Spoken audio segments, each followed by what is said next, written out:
Hey, my name is Matt Harris, and the name of my project is Bloom Credit. The backstory of Bloom Credit really started a couple years ago, and it was getting a little frustrating in that when I was working there, we would decline a lot of people due to FICO or your credit score. And it seems strange to me that we'd decline people, offer them no recourse, and essentially send them a legal notice saying, hey, here's why we declined you. And it doesn't really give anyone any understanding. So the idea was there actually something that we could do to offer these people recourse and help them get to the place in which they actually could gain eligibility for financial products? When you actually go and apply for credit online or at a bank or anything like that, could you really be seen holistically as who you are as a borrower? And even if you had poor credit, is there some way that a bank could actually work with you in order to get you to that point? There's a really awesome opportunity here in order to kind of change the way that financial institutions look at borrowers and get a better understanding of who those people are that they're declining, what are the things that they can actually do.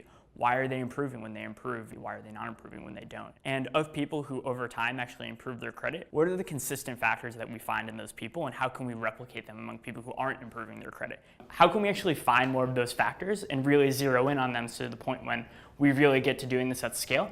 We have levers in place that we can pull and say, okay, cool, so you're declining this many people, 15% of them have this problem, we'll be able to get them back for you within a certain amount of time. Whenever a financial institution declines someone, it's not the end of the road. What they're actually doing at that point is offering an olive branch and saying, hey, we can't work with you in the manner in which you want to work with us now.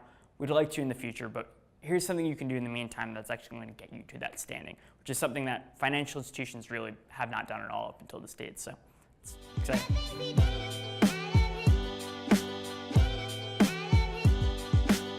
So the way I explain Nextt to future founders is when you actually look at a lot of the most successful companies over time, they really took time to understand what their market was and really test ideas out.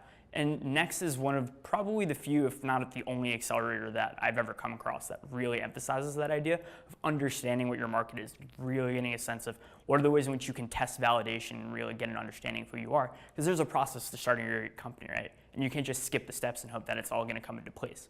Getting those steps in order is hugely impactful, and that's really what you get out of this is those steps.